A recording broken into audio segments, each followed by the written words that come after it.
on the WAC Basketball Podcast. This week's special guest hails from UtahTech women's basketball program as the Trailblazers are in a bit of a heater as of late. They've won their last 2 games in a row, and they're led by the grad transfer Kaylee Borden. She comes from Nevada after spending 4 years there. She leads the team in scoring. She leads the team in three-point percentage. She's been a crucial part of this offense. She's also one of 14 women's basketball players in the Division I college ranks of Native descent. She talks all about the pride of her heritage and inspiring young girls back home.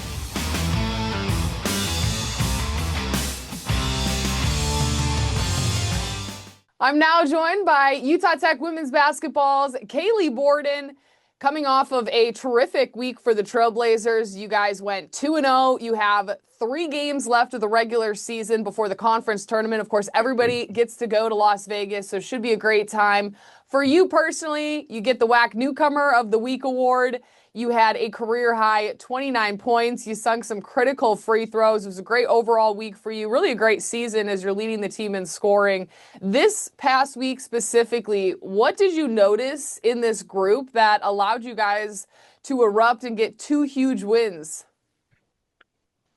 I just noticed that we played together. We didn't give up. The first quarter, obviously, it was really bad against UT Arlington. It was 22-6. And then I just remember in the huddle, we were coming together, and I just think we fought until the very end. And then leading up to the Tarleton game, we just took that with us, and we played together and we finished. And yeah, it just was a great week for us, and we really needed it, and I'm just super proud of us.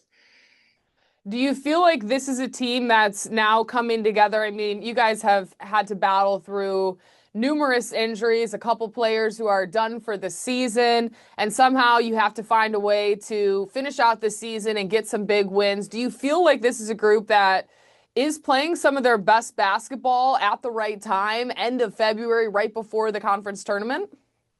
Yes, I do think that, like you said, we've had a few injuries, and those girls would have brought so much depth and so much more um, togetherness to our team. And without them, we kind of just had to figure it out and figure out who we are. And I think that's what we're doing, and it's the perfect time. And yeah, it really doesn't matter until now.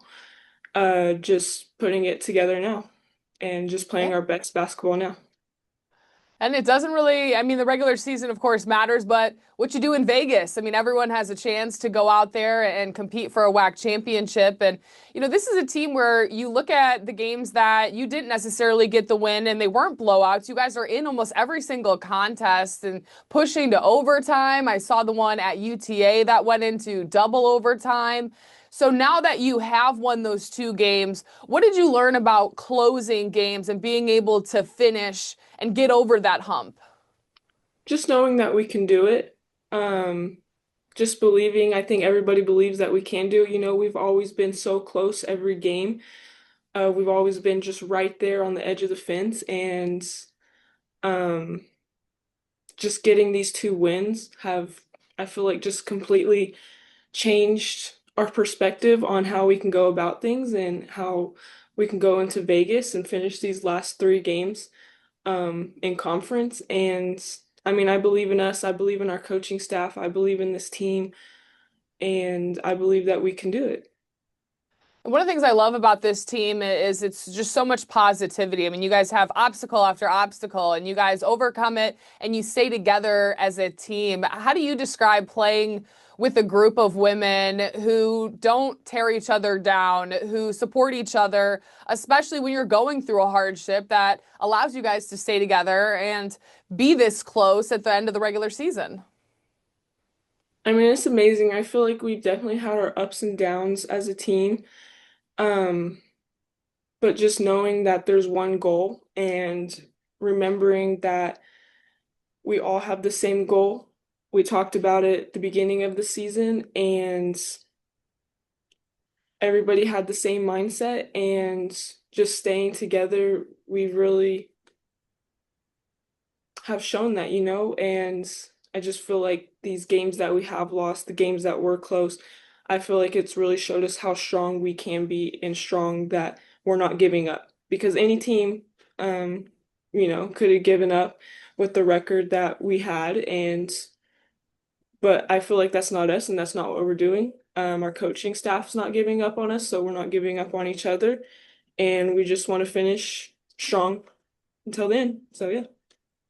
You look at your career, you spent 4 years at Nevada and then you transferred in to Utah Tech. What was the conversation like to get you to St. George? I know you're initially from Oklahoma, so you're traveling out west and you're staying out west.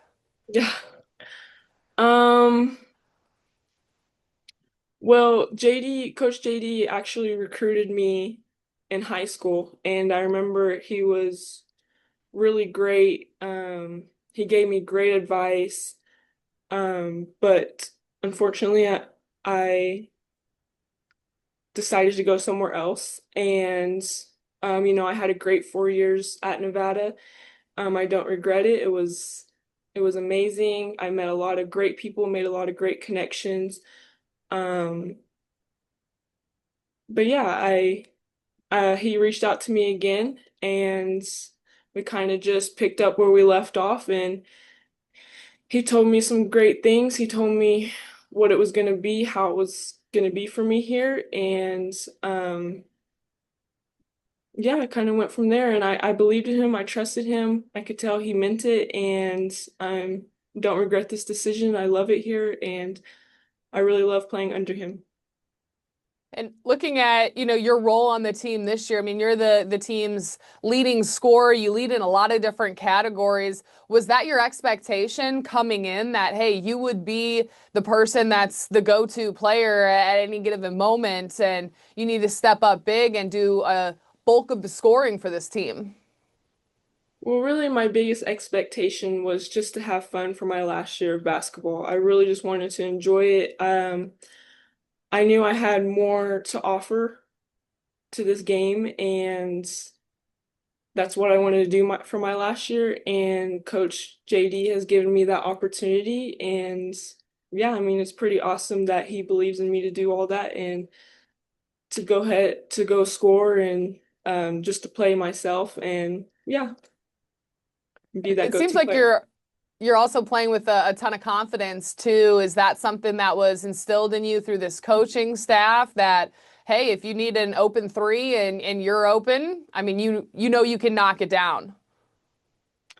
Yes, it is. They all give me complete confidence. This team gives me complete confidence. It's truly awesome, and I just feel like I finally get to see what I'm capable of as a player. So, And I know it says in your bio that you want to be a future basketball coach. You got some great mentors, obviously at Utah Tech. You have Emily Isaacson, Brianna Gillen, who are former players who have stepped into the coaching role. Is that still something that you're chasing post basketball? And what have you learned about that through some of these people on the coaching staff at Utah Tech? well, first of all, they're two great coaches. They're some of my favorites. They just look like they have so much fun out there. They even get to play against us, so it's fun giving them buckets sometimes. But no, my dad's just always been a coach my whole life, and just seeing that growing up, it's really inspired me to want to get into that, and especially at the college level. Um, I just feel like it's kind of what I'm meant for, what I think I'd be great at. But yeah, I've been around sports my whole life, and I just want to continue in that path. What was it like playing under your dad when you were growing up? He wasn't my coach, but he's actually a football and baseball coach. But Oh, okay. just seeing him, I guess I got to go to all the games. I got to be on the sidelines, so that was really fun, and I kind of got to see it firsthand and in person. So yeah. You always say, you can tell when someone is a coach's kid just by the way that they approach the game, the way that they see the game, their preparation. Do other people say that about you in the way that, sometimes you just know what to do. You've grown up in that environment. You've grown up around discipline, around hard work and seeing the results that stem from that? I think so, yes. I think I feel like when I was younger and I wouldn't go 100%, my dad definitely let me know. And he always told me, you're a coach's kid, and that is just not acceptable. So from then to now, I just try to give my 100% every time I step on the court. And you're also one of 14 Division One women's basketball players of Native American descent, getting to represent your heritage. What has that been like for you and taking so much pride in where you come from? It's awesome. So I'm from Anadarko, Oklahoma, and it's actually the native capital of the world. And um, they're just super proud of me. My community is, and I do it for them. I don't forget where I come from. It's made me who I am. It's made me to be a hard worker. Um, but yeah, I just hope they can see what I'm doing, and um, I hope that I can be an inspiration for them. It's my Yeah, goal. when you get a chance to go home, do you have young girls coming up to you, wanting to be in your shoes one day, wanting to know what it's like to go out there and chase Division One collegiate athletic goals? Yes, and it's so inspiring just to keep doing what I'm doing. I see them wear my number at their Little League games, and it's the cutest thing ever. And it just makes this whole thing just amazing to do, my whole career, and I'm just very proud of it for what I've done. Will you get to have some family in Vegas? Yes, my parents will be there, my brother, yes. Amazing. So with this final last week and a half of the regular season, I know we talked about Utah Tech, excuse me, on a roll here. What has been the focus for these next two games? Things that you want to clean up, something that Coach Gustin is preaching in practice to get you prepared to continue this win streak. Um, Honestly, after this last week, just to keep doing what we're doing, keep playing together. We trust in our preparation that JD has for us, and just continuing to believe in each other, continuing to share the ball, continuing to shoot it with confidence, and I think that's what we've been doing, and just to keep moving forward with that, and then just taking bigger steps, and yeah. You got one more Texas road trip. You're heading down to Abilene Christian. Then you finish with Southern Utah and Utah Valley. Kaylee, it's been great catching up with you. Best of luck for the remainder of the season, and we will see you in WAC Vegas in less than 2 weeks. Yes, thank you, Kendra.